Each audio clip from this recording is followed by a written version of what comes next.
Assalamualaikum warahmatullahi wabarakatuh. Salam sejahtera untuk kita semua, teman-teman mahasiswa sekalian. Mudah-mudahan kabarnya masih tetap sehat dan tentunya masih tetap semangat semua untuk mengikuti perkuliahan kita di hari ini. Baik, teman-teman mahasiswa sekalian, sekarang kita berada di mata kuliah media pembelajaran untuk pertemuan pertama. Dan sebelum kita berbicara lebih jauh tentang media pembelajaran, terlebih dahulu saya ingin menyampaikan beberapa hal pentingnya teman-teman mahasiswa untuk mempelajari mata kuliah ini. Nah, pertama, teman-teman mahasiswa sekarang berada di program studi pendidikan ekonomi.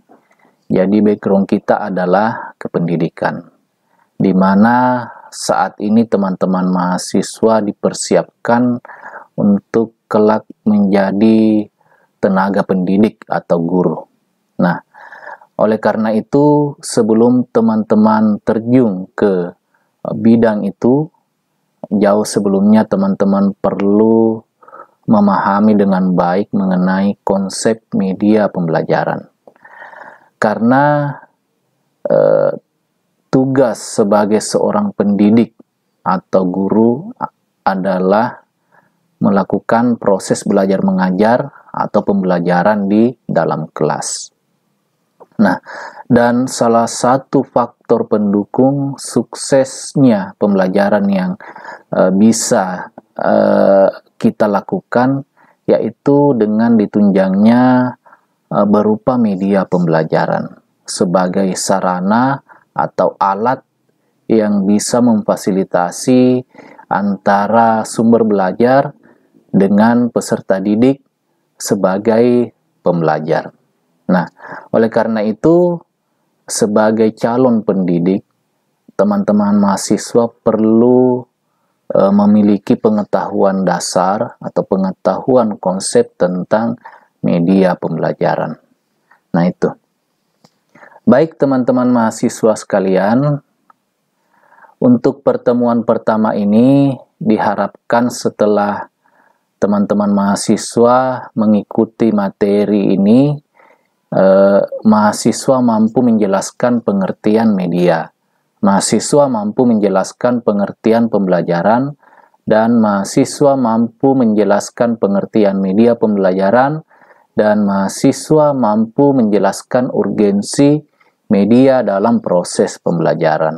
Nah, inilah beberapa konsep yang diharapkan teman-teman mahasiswa dapat kuasai setelah kita mempelajari materi di pertemuan ini. Baik, teman-teman mahasiswa sekalian, kita masuk pada pembahasan. Nah, sebelum kita berbicara lebih jauh tentang media, pertama-tama kita harus mengenal apa media itu. Nah, media itu dalam bahasa Latin diistilahkan sebagai medium yang memiliki arti tengah, perantara, dan juga pengantar. Nah, dalam literatur lain, media juga dikatakan sebagai jalur komunikasi dan sarana untuk berekspresi. Nah, selanjutnya dalam bahasa Arab, media adalah perantara atau pengantar pesan dari pengirim kepada penerima pesan. Nah, inilah beberapa arti kata media, ya. Nah, ketika kita melihat beberapa arti dari kata media ini, sebenarnya hampir memiliki kemiripan antara satu dengan yang lainnya. Namun, pengertian arti media di sini masih bersifat umum, ya, masih bersifat umum. Nah, selanjutnya, secara lebih khususnya, pengertian media dalam proses belajar mengajar cenderung diartikan sebagai alat-alat grafis, fotografis, atau elektronis untuk menangkap, memproses, dan menyusun kembali informasi visual atau verbal. Nah, itu. Jadi itu beberapa definisi atau arti kata media ya dari beberapa bahasa, ada dari bahasa Latinnya dan ada dari bahasa Arabnya. Namun ketika kita melihat hampir memiliki kesamaan arti ya. Itu. Nah, selanjutnya kita akan melihat pengertian media menurut para ahli. Nah, Gerlach and Ely secara garis besar mendefinisikan media adalah manusia, materi, atau kejadian yang membangun kondisi yang membuat siswa mampu memperoleh pengetahuan, keterampilan, maupun sikap. Nah, menurut definisi ini, media itu adalah manusia, ya, kita, atau guru itu sendiri bisa disebut sebagai media. Nah, contoh misalnya ketika seorang guru ingin mengajarkan tentang tata cara memadamkan api misalnya kepada siswanya. Nah, mungkin guru tersebut bisa mendatangkan atau mengundang seorang petugas pemadam kebakaran untuk dihadirkan ke dalam kelasnya. Nah, kemudian diminta untuk melakukan demonstrasi tentang tata cara pemadaman kebakaran. Nah, melalui kegiatan tersebut, maka akan terjadi proses pengetahuan, bahkan keterampilan ke siswa, ya, atau peserta didik yang sedang belajar. Nah, itu. Kemudian media itu juga dikatakan sebagai materi. Ya, materi ini tentu banyak contohnya. Misalnya buku, alat peraga yang sifatnya 2 dimensi maupun 3 dimensi. Nah, semuanya itu bisa dimanfaatkan sebagai media dalam pembelajaran. Nah, kemudian kejadian atau bisa kita sebut dengan peristiwa itu juga bisa dimanfaatkan sebagai media dalam pembelajaran. Nah, misalnya ketika seorang guru ingin mengajarkan tentang sejarah ke siswanya. Nah, mungkin dengan memutarkan sebuah film sejarah di hadapan siswa dan melalui proses tersebut akan terjadi transfer pengetahuan. Ya, transfer pengetahuan dari sumber belajar dengan menggunakan media ke siswa yang sedang belajar. Jadi itu ya.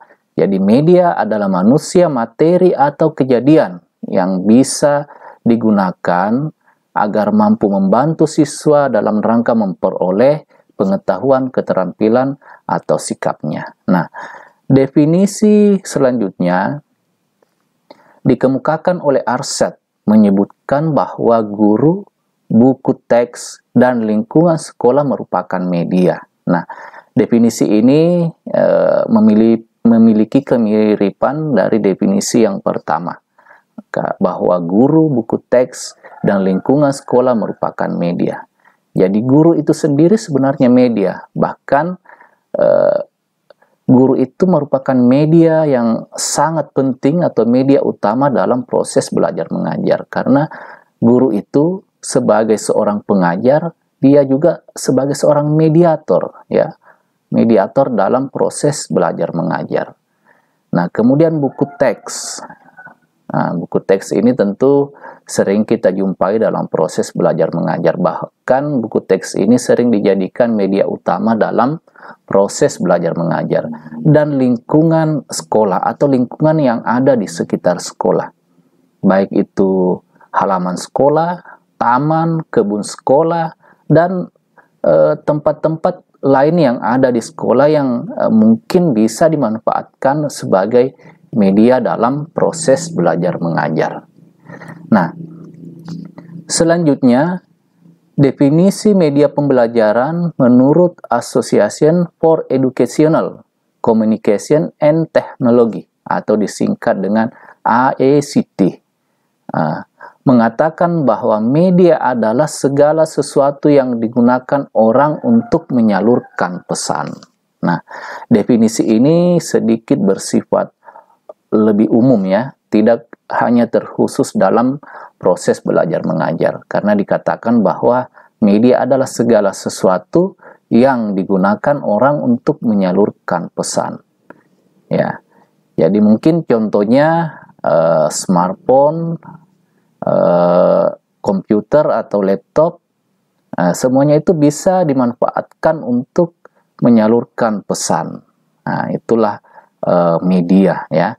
Jadi ini beberapa pengertian menurut para ahli tentang definisi dari media.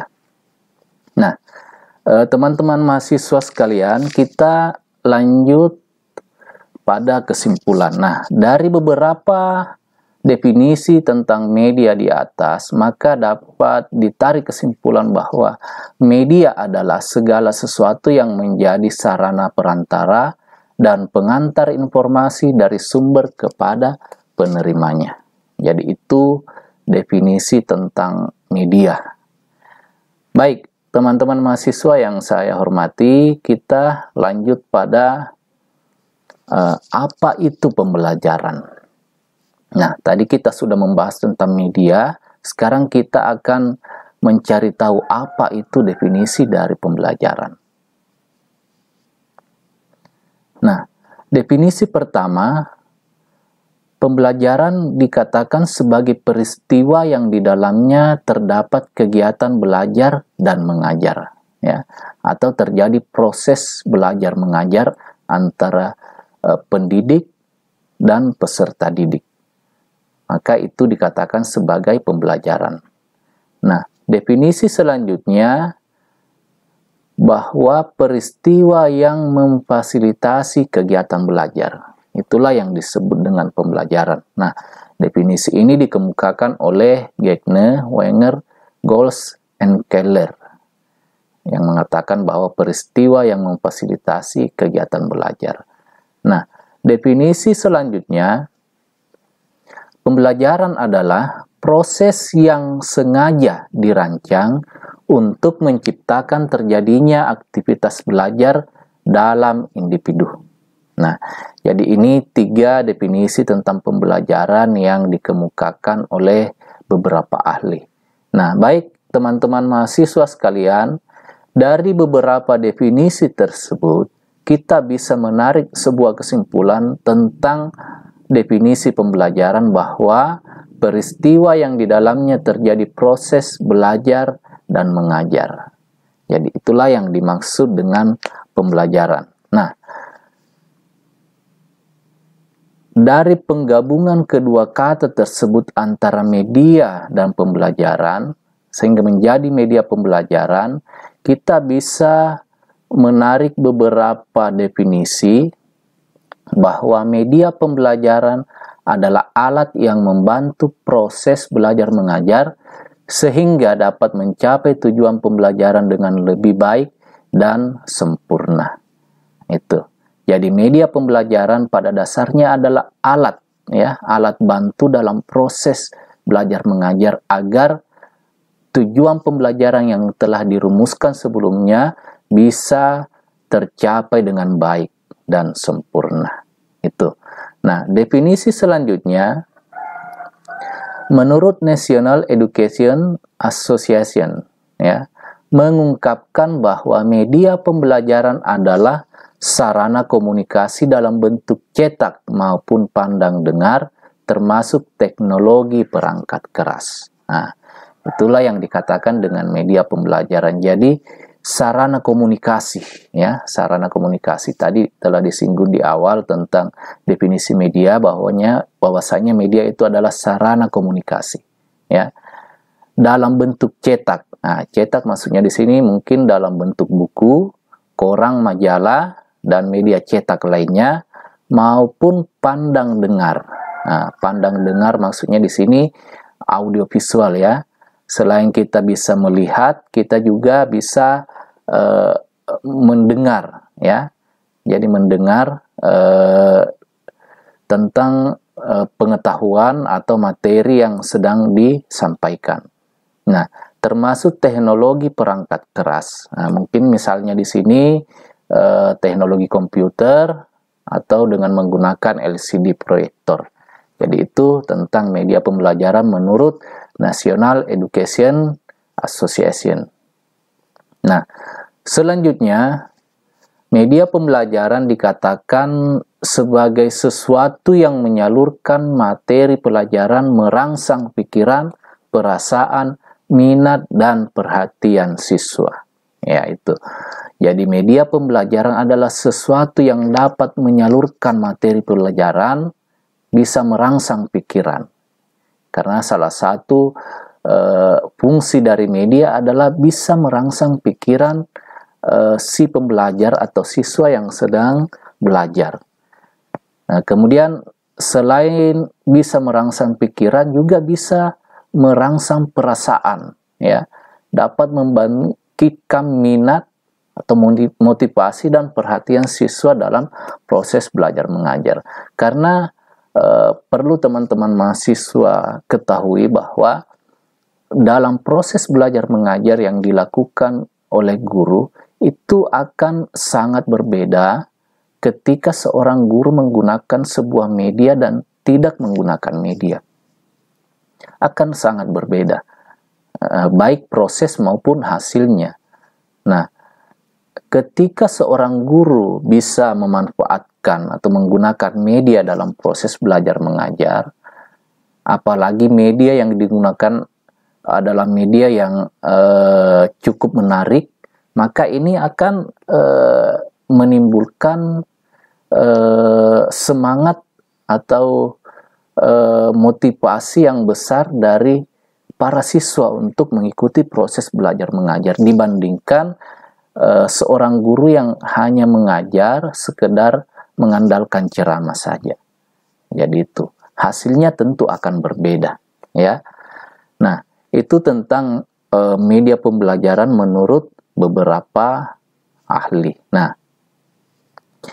kesimpulan, media pembelajaran adalah segala bentuk benda dan peristiwa yang dimanfaatkan oleh peserta didik atau pendidik untuk membantu proses pembelajaran.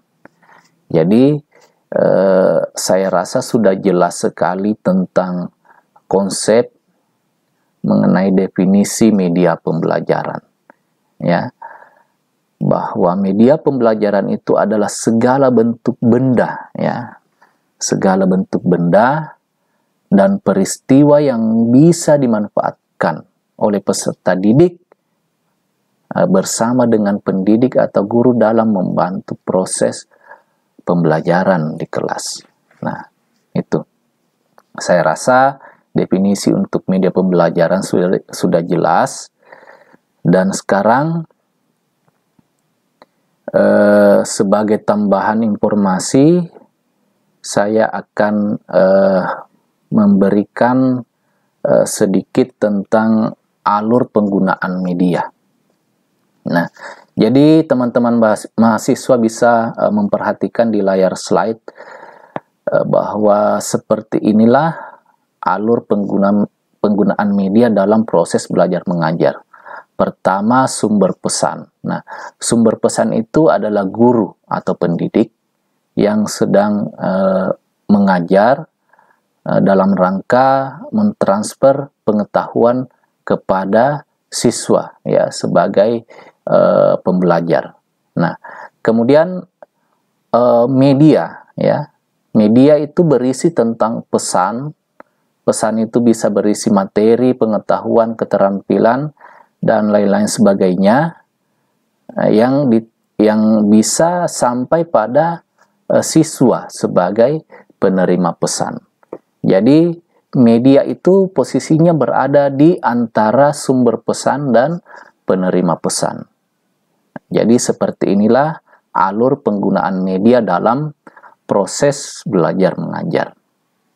Nah, baik teman-teman mahasiswa yang saya hormati, sekarang kita melanjutkan materi. Kita masuk pada urgensi media. atau pentingnya media dalam proses belajar mengajar. Nah, kenapa media itu memiliki posisi yang sangat penting, sangat urgent dalam pembelajaran? Nah, bukankah dulu-dulu atau guru-guru pendidik di zaman dulu itu hampir dikatakan jarang menggunakan media pembelajaran, apalagi media-media yang sifatnya canggih seperti yang bisa kita lihat sekarang ini. Tapi itu mereka juga mampu, bahkan dikatakan berhasil dalam melakukan proses belajar mengajar dalam rangka mendidik siswanya. Nah, perlu teman-teman mahasiswa ketahui bahwa zaman itu senantiasa terus berubah, ya. Dunia teknologi terus-menerus mengalami peningkatan, dan tentu hal tersebut berpengaruh terhadap dunia pendidikan. Mau tidak mau mempengaruhi dunia pendidikan. Nah, oleh karena itu, dunia pendidikan senantiasa harus selalu menyesuaikan diri dengan perkembangan zaman yang ada. Nah, sekarang kita akan mengulas beberapa hal kenapa media itu dikatakan sebagai sesuatu yang sangat urgent dalam proses belajar mengajar. Nah, pertama, terjadi perubahan paradigma pembelajaran dari transformative learning atau biasa disebut dengan transfer pengetahuan berbasis teori behaviorisme, beralih pada active learning berbasis teori konstruktivisme. Jadi telah terjadi paradigma pembelajaran. Nah, di mana dulunya itu kita hanya mengenal tentang bahwa pembelajaran itu suatu kegiatan mentransfer pengetahuan. Ya, hanya sampai di situ. Nah, namun seiring dengan berkembangnya zaman, konsep tersebut itu mengalami perubahan, beralih pada active learning atau pembelajaran aktif yang berbasis pada teori konstruktivisme. Nah, di mana dalam pembelajaran active learning ini itu siswa lebih banyak aktif, ya, daripada guru. Ya, bukan berarti guru sudah pekerjaannya berkurang, bukan berarti seperti itu. Tapi dalam proses pembelajaran dengan konsep active learning itu siswa memang diharuskan untuk jauh lebih aktif, ya, jauh lebih aktif dalam proses belajar mengajar, mencari informasi di berbagai sumber. Nah, tentunya untuk mendukung pembelajaran aktif ini, guru tidak bisa hanya mengandalkan metode pembelajaran yang telah usang. Tentu guru di samping menggunakan metode pembelajaran yang yang terbarukan, guru juga perlu bantuan media pembelajaran untuk digunakan dalam proses pembelajaran aktif tersebut. Nah, itu. Jadi posisi media dalam konsep active learning itu sangat dibutuhkan oleh guru dalam melaksanakan proses belajar mengajar di kelasnya. Nah, itu alasan yang pertama. Selanjutnya, konsep belajar sejak era reformasi pendidikan lebih didominasi oleh siswa. Nah, tadi di bagian pertama saya sudah menyinggung bahwa dalam konsep active learning itu siswa lebih aktif, ya, lebih aktif dalam proses belajar mengajar, dan mereka lah yang paling mendominasi kegiatan proses belajar mengajar. Posisi guru di sini hanya sebagai fasilitator, ya, dan mediator yang memiliki tugas untuk memfasilitasi siswa antara materi yang dipelajari dengan siswa yang sedang belajar. Nah, itu. Nah, dalam konsep belajar di era reformasi pendidikan, tentu peranan media lagi-lagi sangat dibutuhkan oleh guru, ya, sangat dibutuhkan oleh guru dalam rangka menjalankan tugasnya sebagai tenaga pengajar. Nah, itu. Selanjutnya, belajar aktif tidak akan berjalan dengan baik tanpa pengayaan sumber-sumber belajar, yakni pesan, orang, bahan, alat, teknik, dan lingkungan. Jadi, belajar aktif tidak akan berjalan dengan baik tanpa pengayaan sumber-sumber belajar.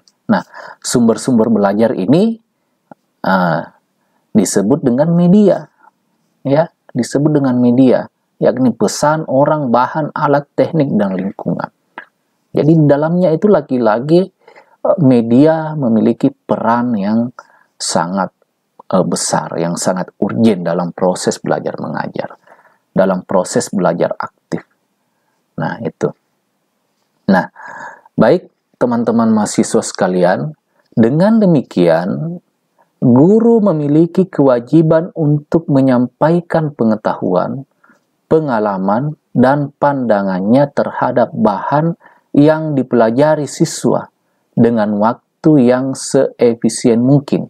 Nah, berdasarkan pertimbangan tersebut, mutlak memerlukan bantuan media.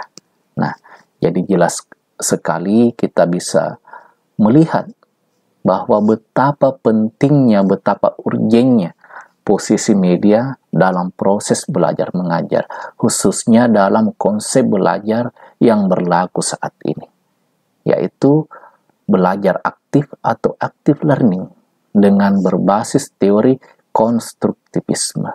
Konstruktivisme berarti diharapkan siswa dapat mencari dan membangun pengetahuannya sendiri, namun tentunya tidak terlepas dari bimbingan seorang guru. Jadi itu mengenai urgensi media. Nah, selanjutnya sebagai tambahan informasi, kita bisa melihat di layar urgensi media secara umum.